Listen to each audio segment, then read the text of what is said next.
Good morning. Happy Thursday. It's Daryl here. It's 5 a.m. here in Connecticut on the East Coast. Okay, one more time. After 24 hours of reviewing how Trump supporters took the debate, how Biden supporters took it, how the undecided people perceived it, I want to take just a little more brief, nuanced look at the whole thing. I gotta say, I really thought the Trump supporters were going to be in a frenzy, be ecstatic. I think they would see Donald Trump blowing his nose as a big win. But I gotta say, I was shocked. I was off. I was shocked. Trump supporters did not. A lot of Trump supporters did not perceive his performance as a win. I can't believe I'm saying this, but I actually think that some Trump supporters saw it as an embarrassment. And I did not think I'd be saying that. Mitch McConnell, let's talk about, I gotta laugh. I can't say his name without laughing. Anytime he comes on TV, personally, him and Lindsey Graham, for the rest of their lives, anything they say, anything that comes out of their mouth, is a lie. They're a proven liar. How can you trust anything they say? So they come out, and a lot of Republicans came out, and they didn't they were trying to save their own asses. They condemned white supremacy. They really see that part of Trump's debate as not a good thing. Again, I'm surprised. I think Trump supporters and Republican politicians acted a little better than I would have thought they did. They were a little more like actual human beings with a conscience and with empathy. I know I'm shocked, but I really thought Trump supporters would have just loved his rude steamrolling, as I called it. And I'm surprised. A lot of them didn't. This is the thing. A lot of Trump supporters and Republicans are blaming Chris Wallace. Of course. It's not. It's never. We all know by now. It's never Trump's fault. It's got to be somebody's fault. And seen as, I think a lot of people empathized with Biden. They felt bad. I don't want to say felt bad for him, but he was in a tough spot. How do you deal with this juvenile? I could sit here with adjectives forever. I think a lot of people empathized with Joe Biden, and I didn't anticipate that. I think it did push, actually, I know I'm biased and everything, but I think it did push more people over towards Biden.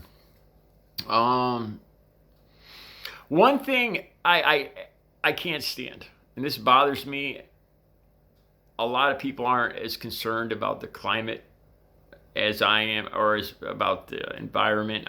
Republicans don't seem to care at all. And Trump's insisting that the floor of the forest must be cleaned up. Now, this is just ridiculous on a couple levels. First of all, in California, the state of California controls 3% of the forest. The federal government controls, I believe it's about 58%, I think. I'm not exactly sure on these numbers, but they're close. The federal government, Trump and his administration, are in charge of these supposed dirty floors that he keeps talking about. The fact that he keeps pushing this nonsense that somehow, again, people should go out with rakes or clean up the floor of the forest. I don't know if they just don't perceive this, if they don't understand forests and the size of a forest and how, we're not talking about a couple acres here. I don't know if they realize that they actually are the ones in control of the forest. It drives me crazy how Trump kept going back to that and saying that it was more of a problem. I don't even know what to call that. His constant reference to cleaning up the leaves and the broken limbs that supposedly explode. Just more nonsense, like Trump coming out and saying that asbestos isn't dangerous, that windmills cause cancer. So that's where we're at. I was surprised. I was surprised that more Trump supporters didn't consider it a win. He did come off. Trump did come off a lot worse than I originally thought, and Biden came off better. One note here, I'm going to give you just to finish up a couple of my takes. Like I said, I got 2 decades of living on the wrong side of life, of lying and manipulating people every day, and I remember how I did it. I remember how I thought and everything. When Trump was asked to condemn white supremacists, but then he stopped. First of all, he changed the words to a different meaning, and I think that was completely on purpose. But he stopped mid-sentence and he turned to Joe Biden. He said, but Joe's got to condemn the left. And when I saw his face and when he said that, what I perceived there was like something I would call fear. When he turned to Joe and said, Joe's got to condemn the left and the group anti-whatever. Nobody else, I haven't seen anybody else say this on any channel or any newscast, but I perceive that Trump actually has like a fear, or he really believes that this left thing, this anti the far left group or whatever. What I saw in his face there was a fear. That's how I perceived it. It bothers him. It's something that he really believes is going to hurt him. That's how I took that right there, that picture. Joe Biden, when he said, "Will you shut up, man?" I noticed he says the term "man" a lot, and I kind of like that. It's a average. It's how I talk. It's a working Joe kind of thing, an average Joe, and it's a natural thing. It's something he says naturally. And, and he brought up Scranton, Pennsylvania and some other stuff, but I definitely see him more as an average guy and, much more average, in tune with the regular American than somebody that was born into millions of dollars in Park Avenue. So those are my takes for today. A couple of the little stories I want to note. The California fires are raging.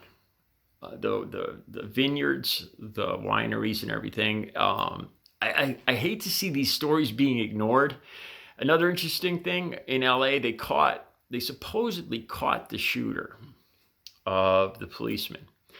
They said he tossed a gun and that he was already in custody for a carjacking, I believe. And I got to tell you guys, my initial reading of this is that I'm not sure that this guy did it. I know once again I'm biased and everything, but I find it hard to believe that a suspect would be so stupid as to hold on to that weapon. Because supposedly he threw it out the window, and the forensics brought it back to the shooting of those two policemen. I'm hesitant, and I still, the way that profile, the person went up to the police car and ran away, I still get the feeling that was not a man, that was a woman or a kid doing that. The way they moved. So this is just a personal opinion, but supposedly they charged somebody over $6 million bail. I can't remember their name. But yeah, they supposedly have somebody charged with the shooting of those two policemen. One other but scary thing is there's a lot more kids becoming infected with COVID-19, kind of as anticipated. There's a lot of schools shutting down here in Connecticut. I don't have the exact numbers, but we're on an uptick here. There's a lot of schools that are ready to shut down next week here in Connecticut. As anticipated. And this goes against Trump's ridiculous assertion that kids don't get it. let's take our hats off to the kids. Remember that? So I just wanted to mention those three stories because I really feel like they're not getting the spotlight they should. I'm going to talk more about them in coming videos, but I just wanted to just mention them because the debate's getting all the airtime, and I think those are big stories that are escaping our attention. All right, I see I've overrun my time. I'm trying to stay under 10 minutes so you guys don't have to endure a second commercial. All right, have a good Thursday. I'll be back with another video.